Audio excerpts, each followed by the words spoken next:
আজকে আমাদের বাসায় নদীর মাছ দিয়ে পটল রান্না করা হচ্ছে। এই খাবারটা খেতে কিন্তু অনেক মজা লাগে এবং ডিম বোনা করা হয়েছে এবং এইগুলো কিভাবে করেছে এবং আজকে সারাদিন কিভাবে কাটলো এগুলোই থাকছে আজকের ভিডিওতে। প্রথমে কিন্তু আমার মা কিন্তু পটলগুলো রান্না করে নিচ্ছিল। পটলগুলো রান্না করার জন্য যা যা মশলা লাগে সেগুলো কিন্তু এখানে দিয়ে নিয়েছি। এখানে হচ্ছে হলুদের গুঁড়ো, মরিচের গুঁড়ো, ধনিয়ার গুঁড়ো ইত্যাদি ইত্যাদি মশলাগুলো কিন্তু দিয়ে দিয়েছি। আমি কিন্তু এতটা ভালো চা যাই না, যা যা একটু মনে পড়লো তাই বলে দিলাম। এবং এখানে কিন্তু মশলার ভিতরে মাছগুলো আগে কষিয়ে এরপরে উঠিয়ে রেখেছি, কারণ এইভাবে রান্না করে নাকি মাছগুলোর পরে নাড়াচাড়া করতে ভেঙে যাবে না।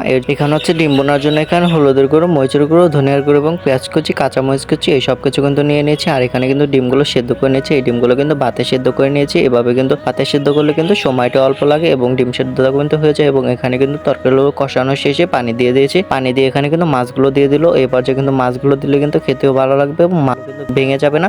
তরকারিগুলো কিন্তু নাড়াচাড়া করতে সহজ হবে এবং এভাবে কিন্তু তরকারিটা রান্না করে নেবে। আর মশলার ভিতরে যদি আগে মাছগুলো রান্না করে নেন তাহলে কিন্তু অনেক সুন্দর হয়। এবং এইভাবে কিন্তু রান্নাটা আজকে শেষ এবং দেখতেই দেখুন কত সুন্দর লাগছে। এবং নদীর মাছ তো, এর জন্য এগুলো খেতেও কিন্তু অনেক মজা লাগবে। আর নদীর টাটকা টাটকা মাছ খেতে কার না ভালো লাগবে। নদীর মাছ দিয়ে পটল মাছটা একদম কিন্তু জমে যায়। এবং এখানে হচ্ছে ডিমগুলো সেদ্ধ করে নিচ্ছিল। ডিমগুলো কিন্তু ভাতে সেদ্ধ করে নিয়েছি। এভাবে কিন্তু ডিমগুলো ভাতে সেদ্ধ করলে কিন্তু ডিমগুলো কিন্তু অনেক তাড়াতাড়ি সেদ্ধ হয়ে যায় এবং সময় কিন্তু বেঁচে যায়। ভাত হওয়ার সাথে সাথে ডিমগুলো হয়ে যায়। এবং এখানে হচ্ছে ডিমগুলো ভুনা করে নেবে। এর জন্য প্রথমে এখানে হলুদের গুঁড়ো এবং মরিচের গুঁড়ো হালকা পরিমাণ মিশিয়ে নিয়েছি যাতে কালার হয়। এবং এই পর্যায়ে কিন্তু ডিমগুলো ভেজে নেবে। এর জন্য প্রথমে কড়াইতে তেল দিয়ে এখানে ডিমগুলো দিয়ে দিল। এখানে হচ্ছে 3টা ডিম দিয়েছে, কারণ আমাদের পরিবারের লোক সংখ্যা কিন্তু একদমই কম।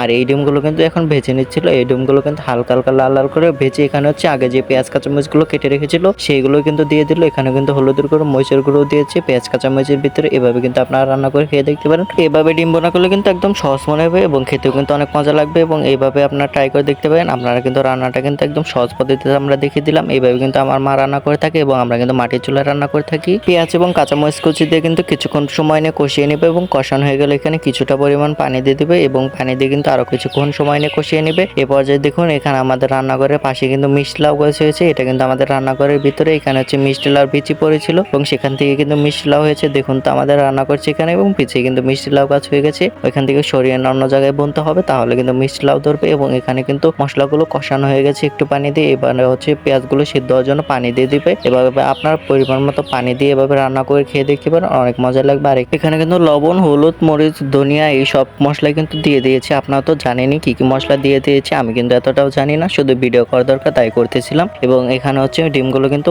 ভালো করে ভেজে নেবে। এই পানিটুকু কিন্তু সবগুলো শুকিয়ে নেবে। এভাবেই নাকি শুকালে নাকি বেশি মজা লাগবে। এবং তাই হচ্ছে আমার মা কিন্তু পানি যতটুকু দিয়েছিল সবগুলো কিন্তু শুকিয়ে নিচ্ছিল। আর এই পর্যায়ে দেখুন তো আমাদের ডিমগুলো কিন্তু প্রায় হয়ে এসেছে। এ পর্যায়ে কিন্তু ডিমগুলো নামিয়ে নিচ্ছিল। এবং আমরা কিন্তু মাটির চুলায় প্রায় রান্না করে খেয়ে থাকি। মাটির চুলার খাবার কিন্তু বেশি মজা লাগে। আর এখানে কিন্তু ডিমগুলো নামিয়ে নিচ্ছিল। এভাবে আমরা কিন্তু আজকে ডিম দিয়ে এবং নদীর মাছ দিয়ে কিন্তু ভাত খাবো এবং এভাবে খেতে কিন্তু অনেক মজা লাগবে। তো আমাদের ভিডিও এই পর্যন্ত ভালো লাগলে লাইক কমেন্ট শেয়ার করে আমাদের সাথে থাকবেন। আল্লাহ হাফেজ।